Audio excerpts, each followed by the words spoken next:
In this video, I want to show you how to add objects to your scene to make your scene sophisticated and interesting. For starters, let's add a cube to our scene. Create 3D object cube. Now what you'll notice first is it's white and looks boring. Now let's go get a set of assets from the asset store that'll let us make this look more interesting, and everything else that we make. So to do that, within Unity we need to get to the asset store.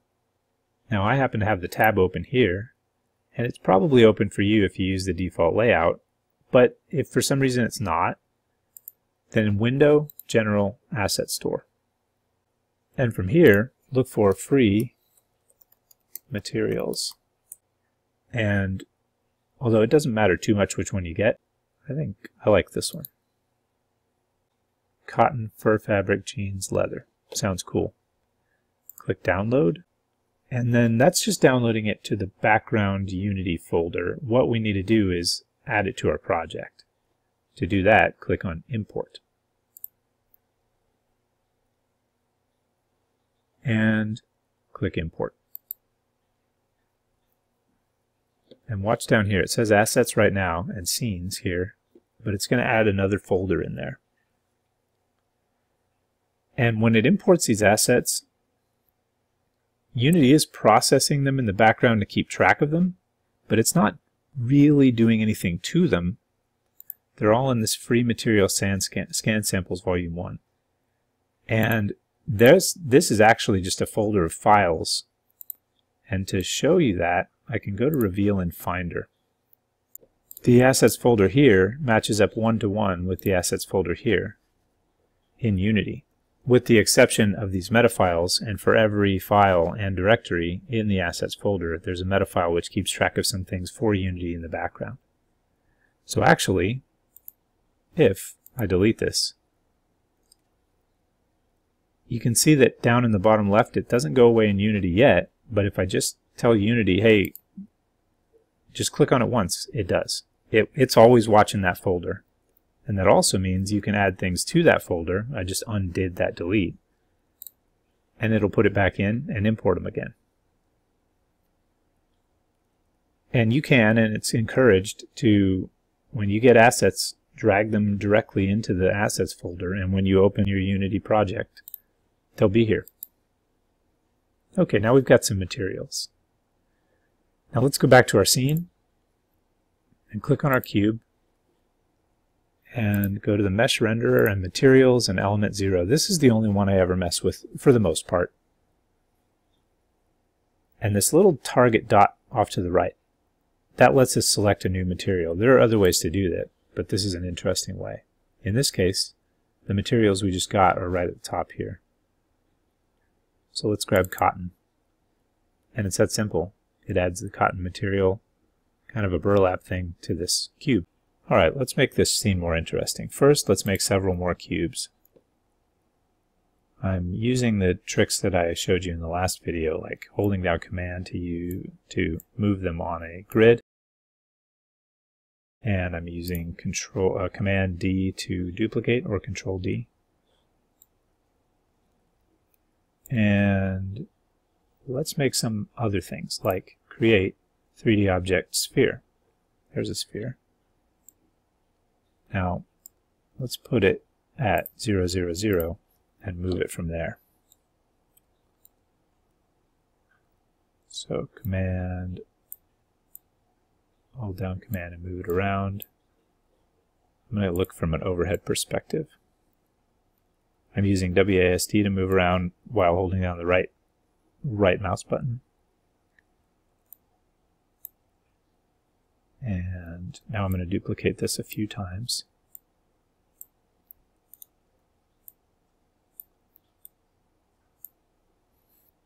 Alright, now we've got 4 spheres here that have no texture on them.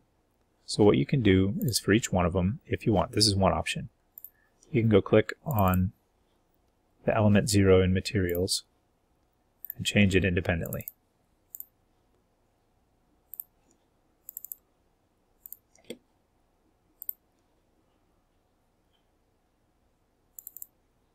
However, there's a couple other ways. One is you can select all of them And then, well, I guess you need to navigate to your materials first, and then select all of them.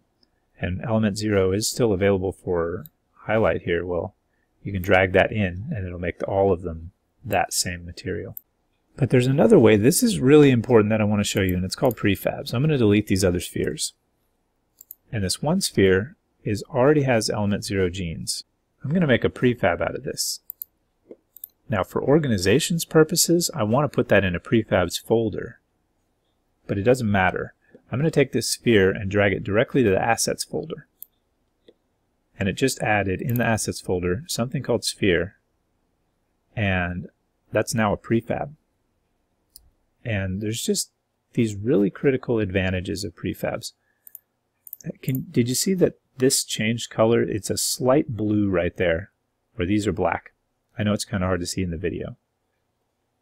But what that means is this is an object that's already set up the way that this one was set up, and I can drag this into the scene 20 different times.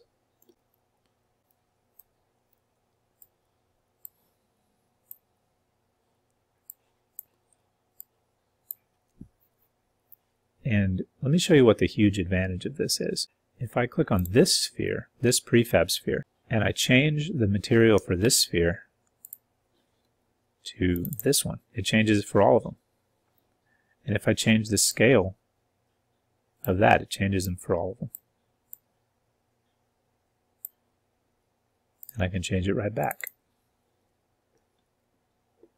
I hope you can see the huge advantage in doing that way.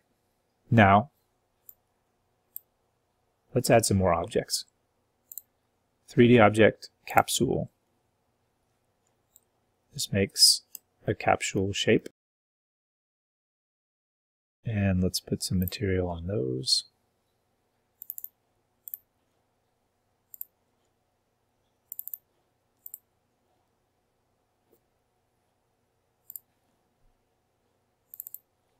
And then let's make this capsule here a prefab. And simply by dragging it here, it makes it a prefab. And then drag some more of these into the scene.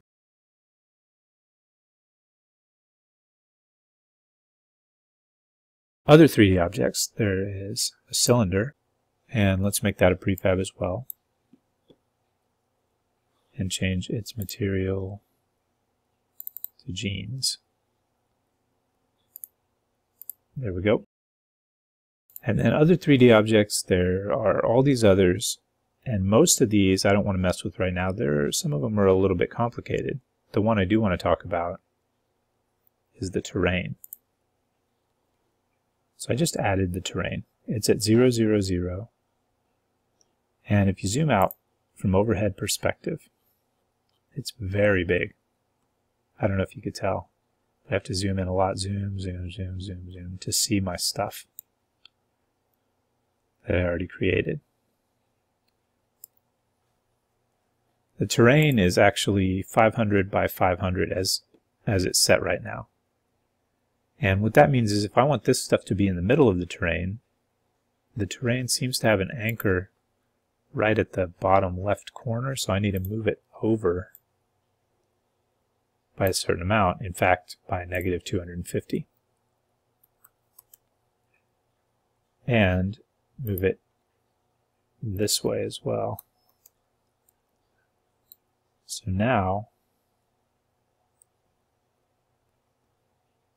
it's updating in kind of a funny looking way here on the edges, but now my stuff is right in the middle on top of the terrain. Let's add some color or texture to the terrain.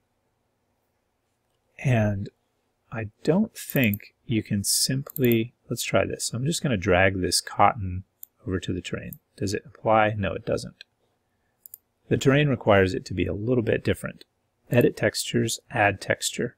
This is, did you see I selected the terrain, and there's a terrain menu here. So let's go to the Paint tab, then Edit Textures, Add Texture. And in here, you just need to select one of the textures. I want the cotton texture. So I'm going to get cotton BC, and then for the normal, that's a thickness. I'm going to get T cotton normal. I don't want it to be metallic, and I don't want it to be smooth. And that's a fine size, so I'm going to hit Add. There we go. It added that texture across the entire terrain. Now, one of the coolest things you can do with terrains is paint mountains onto them. To do that, for basics, use the Raise and Lower Terrain tool. And what I like to do is select this brush and make the brush size very big and the opacity very small. And then go to a more overhead perspective.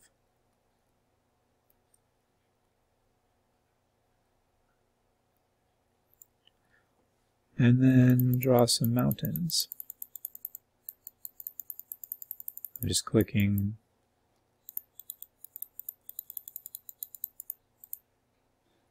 I'm going to make it smaller now.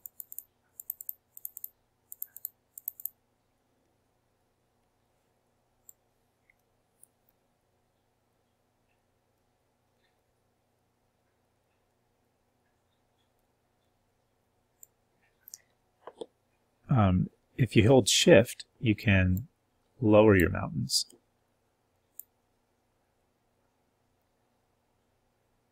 And it lowers them right down to the flat ground level of the terrain.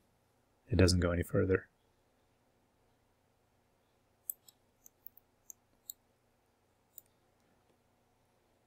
And this other tool is worth mentioning.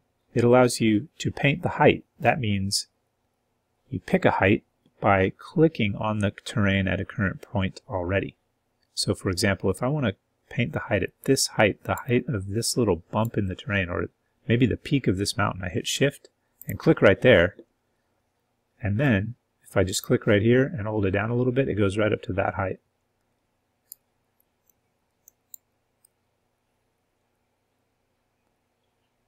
Similarly, if I want it to go to near zero height, I can Shift and click right at the bottom down here and then paint that height.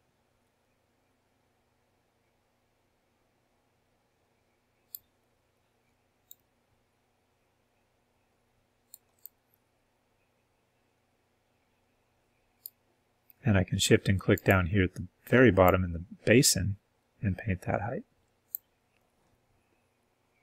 I hope that makes sense. Terrains are pretty amazing, and they're really efficient in terms of large objects and backgrounds. They're loaded very efficiently.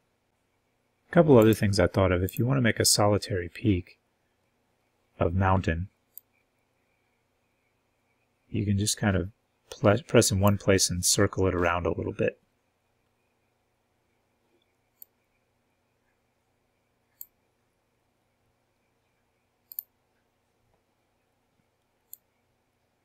And if you use these other paint brushes, you can get very interesting effects.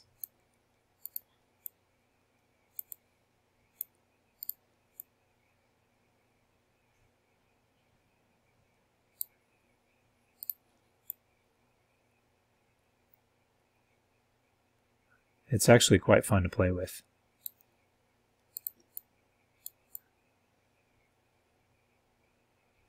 And just by holding down Shift, you can erase all of that extra mountain work.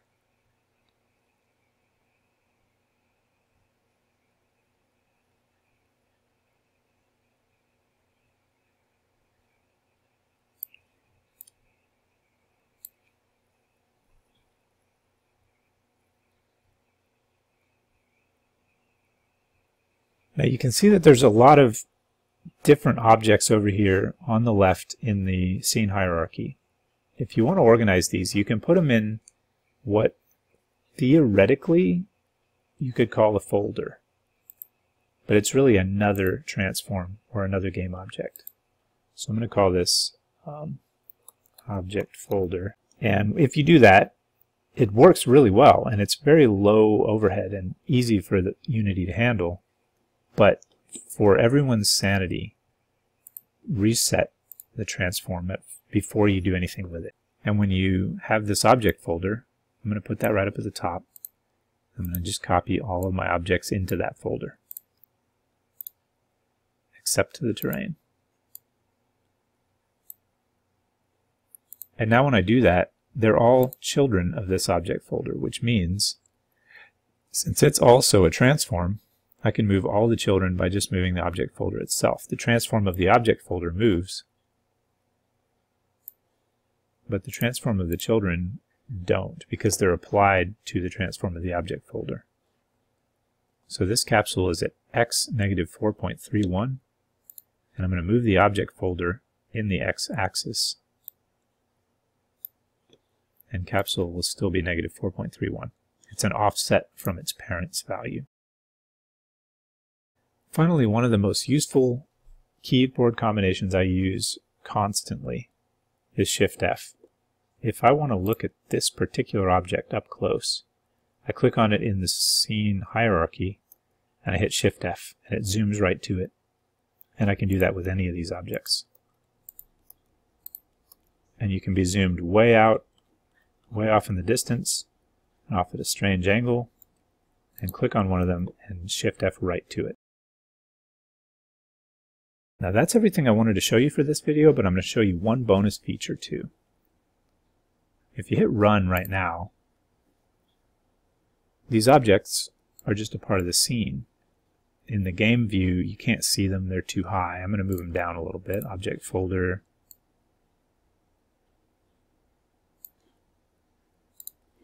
And I'm going to move the rotation of the camera up a little bit. And the object folder back a little bit. Let's see if that looks good. That's okay. Okay. But since all these spheres are prefabs, and these capsules are too, I'm going to add one thing to these prefabs, rigidbody. It's got this use gravity checkbox, and what this means is apply physics to this object. And I'm going to hit see, I changed this value in the hierarchy, in the scene hierarchy, and its prefab is here, which doesn't have a rigid body. But if I hit apply, it applies the changes that I made to this specific object to the prefab for all of them. So now all of these have a rigid body, and this prefab does as well. I'm going to do that for the capsule too. And hit apply. And now look what happens. It applies physics, including gravity, so they all fall. In fact, they all kind of blast apart in different directions. I don't even know where they went. Looks like that's one of them. There, some of them are still moving. That's because their colliders were touching, so two things can't exist in one space at the same time. So they all blasted apart from one another. Let's see if that fixed it. Nope, they all still went flying. They're all off flying way far away. Some of them do eventually come down. That was just a fun bonus feature. Rigid bodies for physics. But that's what I wanted to show you in this video. I hope you liked it, and if you did, hit that thumbs up button just below. And if you like videos like this, hit the subscribe button and I'll send you many more, because I've got a lot more to come. Thanks for watching.